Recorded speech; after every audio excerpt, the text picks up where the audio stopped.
Hello guys, welcome to our channel Vani Venkat official. మేము వచ్చేసి ప్రస్తుతం ఉజ్జయిన్లో ఉన్నామండి. ఉజ్జయిన్లో మహాకాల్ దర్శనం చేసుకున్న తర్వాత ఉజ్జయిన్లో ఉన్న మిగతా టెంపుల్స్, చాలా టెంపుల్స్ ఉన్నాయి. మిగతా టెంపుల్స్ చూడడానికి ఒక ఆటో అనేది హైర్ చేసుకున్నామండి. ఇది అప్రాక్సిమేట్గా 500 రూపీస్ మాకు ఛార్జ్ చేశారు.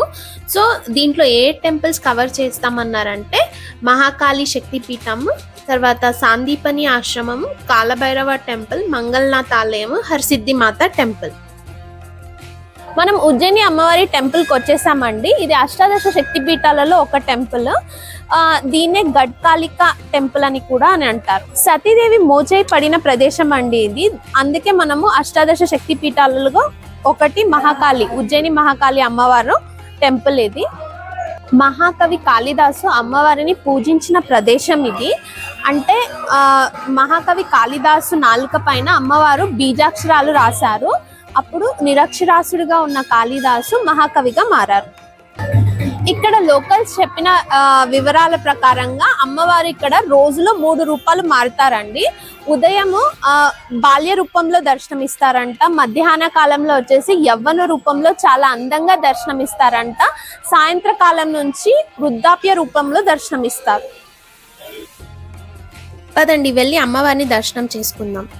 ఇక్కడ మీరు చూస్తున్నారు కదండి, ఇక్కడనే మనని ఆటో వాళ్ళు డ్రాప్ చేస్తారు. ఇక్కడ నుంచి కొంచెం ముందుకెళ్తూనే మనకి టెంపుల్ యొక్క మెయిన్ ఎంట్రన్స్ ఉంటుంది. అక్కడ నుంచే మనం వెళ్ళాల్సి ఉంటుంది. మేము వెళ్ళిన టైంలో రష్ తక్కువ ఉంటుంది అని కొంచెం ఎక్స్పెక్ట్ చేసాము. బట్ అక్కడ వెళ్ళి చూడంగానే రష్ బాగానే ఉందండి, చాలా మందే ఉన్నారు. సో ఇలా లైన్లో వెళ్తూ మేము దర్శనానికి వెళ్ళాము. మహాకాళి శక్తిపీఠం వచ్చేసి మనకు 18 శక్తిపీఠాలలో ఒకటి. ఈ ఆలయాన్ని 7వ శతాబ్దంలో తానేశ్వర రాజ్యానికి రాజైన హర్షవర్ధనుడు ఈ ఆలయాన్ని పునర్నిర్మించారనమాట.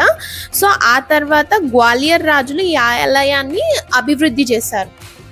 ఈ ఆలయంలో కూడా మనకి ఇక్కడ చూస్తున్నారు కదండి, ఈ దీప స్తంభాలని, ఇలాంటివి మనకి హర్సిద్ధి మాత టెంపుల్లో కూడా ఉంటాయి.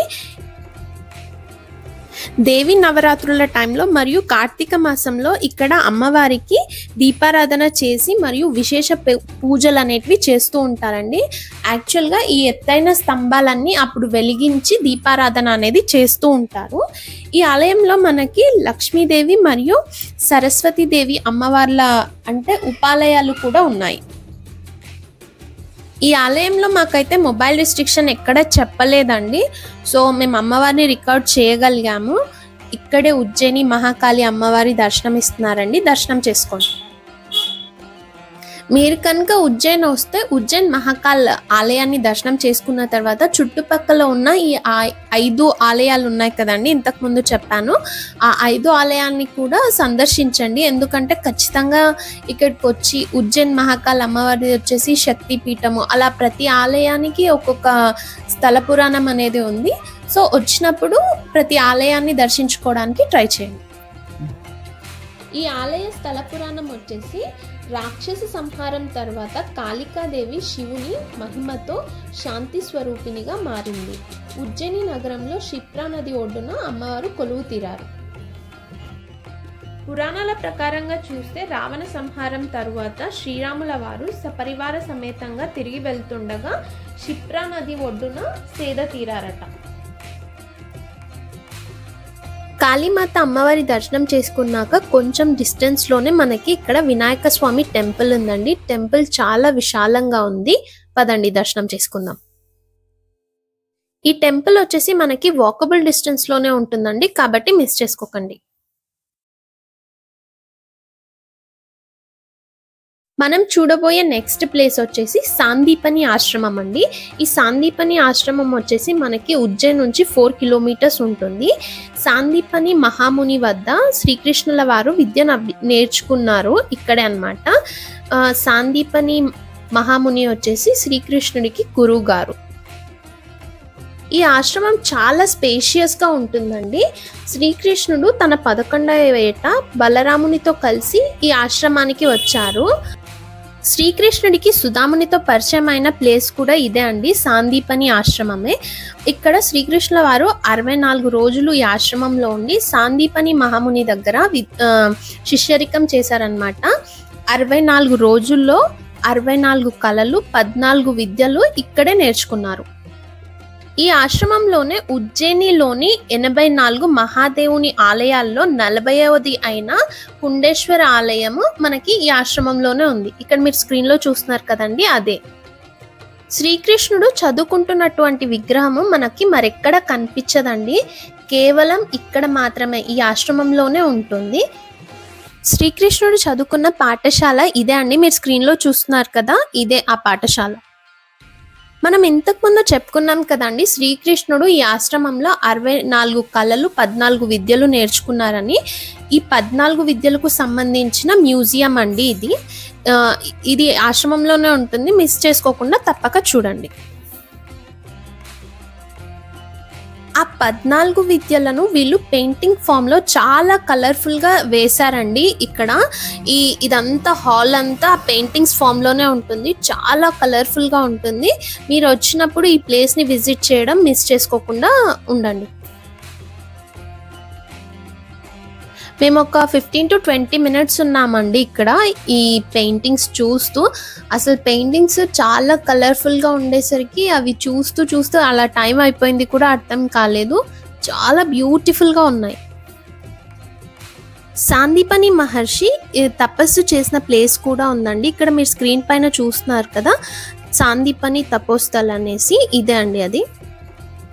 సాందీపని ఆశ్రమంలోనే మనకు ఒక నీటి గుండం ఉంటుందండి, దాన్నే గోమతి కుండ్ అని అంటారు. ఈ గోమతి కుండ్ను శ్రీకృష్ణుడు ఏర్పాటు చేశారనమాట. తన గురువైన సాందీపని మహర్షి స్నానం చేయడం కోసం ఈ కుండ్ని శ్రీకృష్ణుల వారు ఏర్పాటు చేశారు. శ్రీకృష్ణుడు సకల తీర్థాలలోని జలాన్ని తెప్పించి ఇక్కడ నీటి గుండంగా ఏర్పాటు చేశారు. శ్రీకృష్ణ జన్మాష్టమి మరియు ఋషి పంచమి రోజున గోమతి కుండ్లో స్నానం చేయడము పుణ్యంగా భావిస్తారండి ఇక్కడికి వచ్చే భక్తులు. శ్రీకృష్ణుడు అభ్యసించిన 64 కళలకి సంబంధించిన చిత్రాలని ఇక్కడ గోడల పైన పెయింటింగ్స్ లాగా వేశారండి. అన్ని ఇక్కడ ఆ చిత్రాలని ఏర్పాటు చేశారు. ఇక్కడ చాలా చిత్రాలని ఏర్పాటు చేశారండి. మేము అందులో కొన్ని చూసేసి తర్వాత మంగళనాథ్ టెంపుల్కి స్టార్ట్ అయిపోయాం.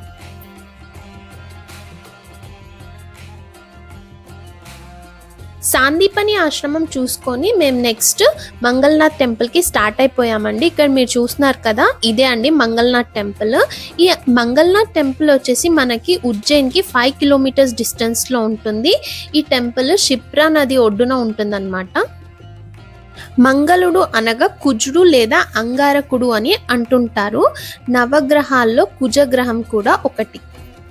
మత్స్య పురాణం ప్రకారం మంగళ గ్రహం ఇక్కడ జన్మించిందని కూడా చెప్తుంటారు.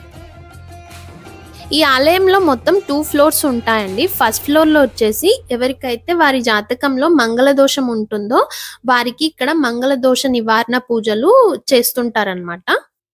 సెకండ్ ఫ్లోర్లో వచ్చేసి మెయిన్ టెంపుల్ ఉంటుందండి. ఇక్కడ మీరు చూస్తున్నది స్క్రీన్లో సెకండ్ ఫ్లోర్. ఈ టెంపుల్ యొక్క స్థల పురాణం వచ్చేసి మహాశివుడు అంధకాసురుడు అనే రాక్షసుని మధ్య యుద్ధం జరుగుతున్న సమయంలో మహాశివుని శరీరం నుండి ఒక చెమట బిందువు ఈ ఆలయం ఉన్న ప్రదేశంలో పడుతుందన్నమాట. ఆ చెమట బిందువు నుండి భూమి చీల్చుకొని మంగళ గ్రహం జన్మించింది అని అంటారు. ఈ ఆలయ గర్భాలయానికి ఎదురుగా కుజుడి వాహనమైన పొట్టేలు మనకు దర్శనమిస్తుంది.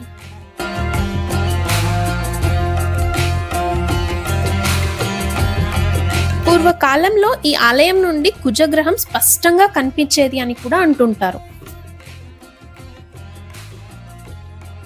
మాకు ఓవరాల్గా దర్శనం చేసుకోవడానికి 3 hours టైం పట్టిందండి. సో రష్ ఎక్కువగా ఉండడం వల్ల మేము సరిగ్గా క్యాప్చర్ చేయలేకపోయాము. ఇదే అండి మెయిన్ ఆలయం, దర్శనం చేసుకోండి.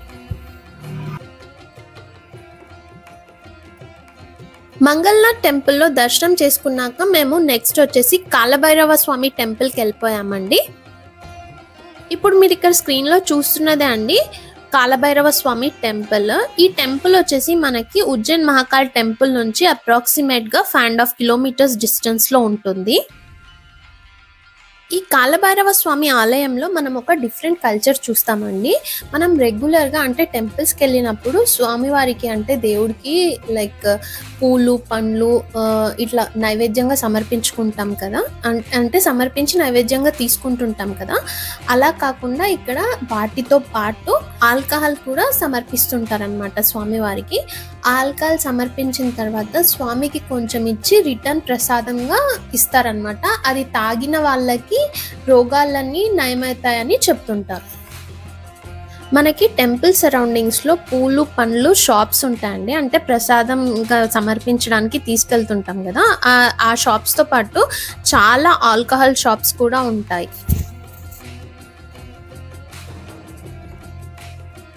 కాలభైరవ స్వామి వచ్చేసి శివుడి యొక్క ప్రతిరూపం అండి.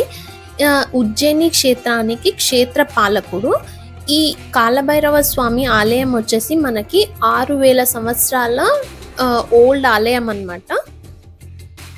ఈ ఆలయాన్ని 9వ శతాబ్దంలో భద్రసేన్ అనే రాజు నిర్మించారట. తర్వాత కాలంలో మరాఠా రాజులు ఈ ఆలయాన్ని అభివృద్ధి చేశారట. ఈ ఆలయము షిప్రా నది ఒడ్డున ఉంటుంది. యాక్చువల్గా మంగళనాథ్ స్వామి టెంపుల్లో మాకు దర్శనం చేసుకోవడానికి అప్రాక్సిమేట్గా 3 hours పట్టిందండి. ఈ కాలభైరవ స్వామి టెంపుల్లో అట్లీస్ట్ క్యూ రష్ అనేది ఉండదేమో అనుకున్నాము. కానీ ఆ టెంపుల్లో 3 hours పట్టింది. ఈ టెంపుల్లో వచ్చేసి మొత్తం 4 hours పట్టిందండి. అంటే మేము వెళ్ళిన టైంలోనే రష్ అలా క్రౌడ్ ఉందో లేకపోతే నార్మల్ డేస్లో కూడా ఈ 2 టెంపుల్స్లో ఇంత క్రౌడ్ ఉంటుందో మాకు తెలియదు.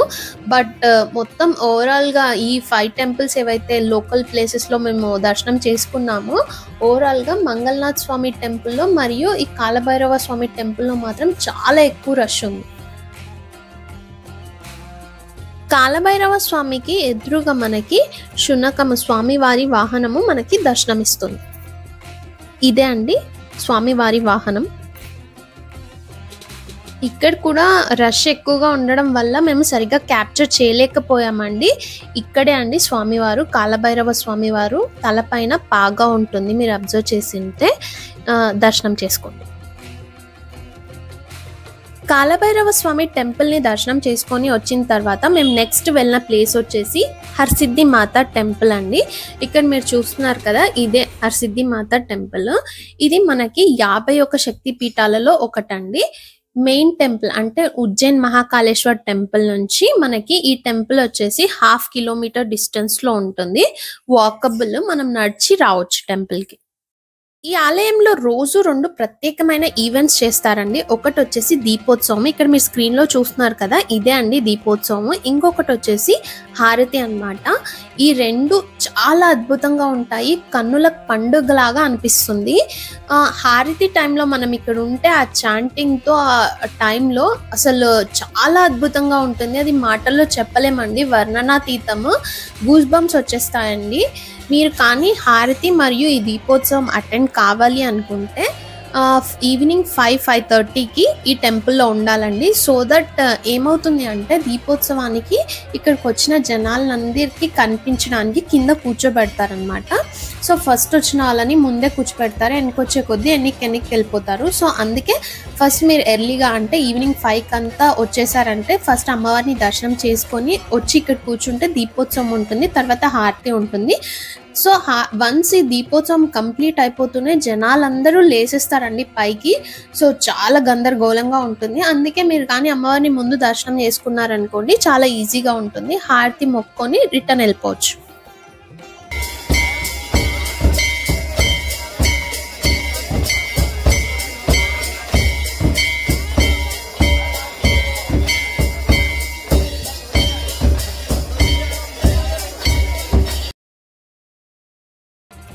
నెక్స్ట్ మనం చూడబోయేది వచ్చేసి క్షిప్రా హారతి అండి. ఈ హారతి వచ్చేసి మనకి క్షిప్రా నది ఒడ్డున ఇస్తారనమాట. ఇది వచ్చేసి మనకి హర్సిద్ధి మాత టెంపుల్ నుంచి జస్ట్ ఒక 5 to 10 minutes వాకబుల్ అనమాట. నడుచుకుంటూ రావచ్చు, ప్రాబ్లం ఏముండదు. ఒకవేళ రూట్ అర్థం కాకపోయినా అక్కడ ఉన్న లోకల్స్ షాప్ వాళ్ళని అడిగితే మనకి రూట్ చెప్తారండి. సో ప్రాబ్లం ఏముండదు. మీరు ఒకవేళ క్షిప్ర హారతి అటెండ్ కావాలంటే 6 to 6:30 మధ్యలోనే అక్కడ ఉండాలండి. బెటర్ 6 కంతా వెళ్ళిపోతేనే, ఎందుకంటే అక్కడ కూడా చాలా మంది క్రౌడ్ ఉంటారు. సో ఈజీగా మనం హారతి అనేది డైరెక్ట్గా చూడలేం కాబట్టి ఫస్ట్ వెళ్ళి ముందర ఉంటే హారతి అనేది మనకి క్లియర్గా కనిపిస్తుంది. మేము ఫస్ట్ డే వచ్చేసి క్షిప్ర హారతి చూసుకున్నామండి. క్షిప్ర హారతి చూసుకొని హరసిద్ధి మాత టెంపుల్కి వెళ్ళిపోయాము. అక్కడికి వెళ్ళిపోయేసరికి దీపోత్సవము హారతి అంతా ఫినిష్ అయిపోయాయి. అందుకని చెప్పేసి మేము హరసిద్ధి మాత టెంపుల్కి సెకండ్ డే వెళ్ళాము. సెకండ్ డే ఎర్లీగా వెళ్ళాం, అంటే 5 o'clock అంతా టెంపుల్లోనే ఉన్నాము. అప్పుడు ఇది రెండు కవర్ అయిపోయాయి. కానీ ఒకే డేలో 2 కవర్ చేయాలంటే మాత్రం కొంచెం కష్టం అవుతుంది, ఎందుకంటే రెండిట్లో ఏదో ఒకటి కంప్లీట్గా చూడలేం. మనం కాశీలో చూస్తాం కదండి గంగా హారతి, సేమ్ అలాగే ఇక్కడ ఉజ్జయిన్లో కూడా క్షిప్ర హారతి అనేది ఉంటుందండి. ఇది కూడా నది యొక్క క్షిప్రా నది ఒడ్డున మనకి హారతి అనేది ఇస్తూ ఉంటారు.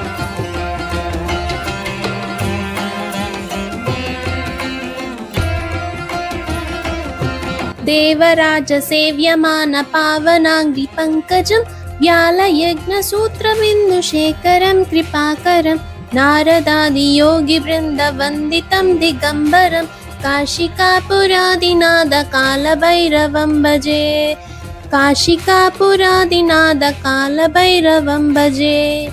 భానుకోటి భాస్వరం భవతాబ్ది తారకం పరం నీలకంఠమిప్సితార్థదాయకం త్రిలోచనం కాలకాలమంబుజాక్షమక్షశూలమక్షరం కాశికాపురాదినాద కాలభైరవం భజే.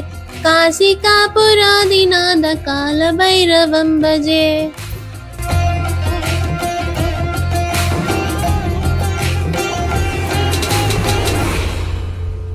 ఈ క్షిప్ర హారతి వచ్చేసి అప్రాక్సిమేట్గా ఒక 15 to 20 minutes ఉంటుందండి.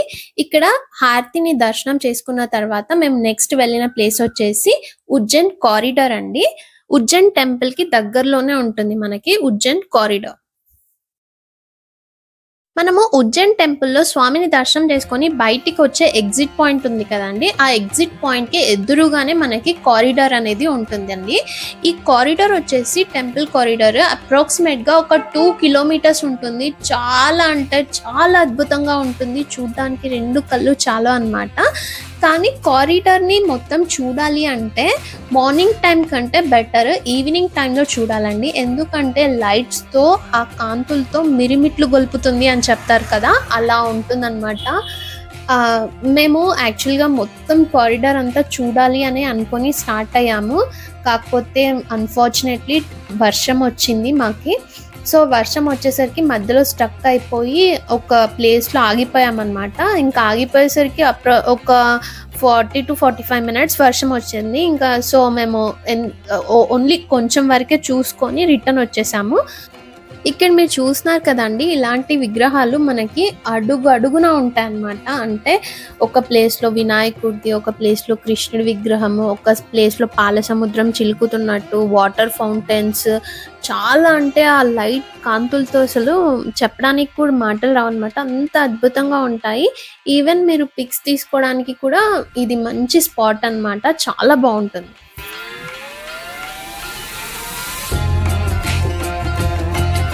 ఈ ప్లేస్ నుంచి కొంచెం ముందుకెళ్తూనే మనకి వాటర్ ఫౌంటైన్ కలర్ లైట్నింగ్ తో చాలా బాగుంటది అనేసి చెప్పారు మాకు అక్కడ హోటల్లో. కానీ మేము ఇంత కొంచెం దూరం వెళ్ళేసరికి మాకు వర్షం వచ్చిందండి, ఇంకా అక్కడ నుంచి ముందుకు వెళ్ళలేకపోయాము. ఇంకా మా ట్రిప్ ప్లాన్ కూడా అయిపోయింది కాబట్టి నెక్స్ట్ డే కూడా వెళ్ళలేకపోయాము, అక్కడి వరకే చూసాము. బట్ టైం ఉంటే మాత్రం కారిడార్ మాత్రం మొత్తం కవర్ చేయాలి, చాలా బాగుంది.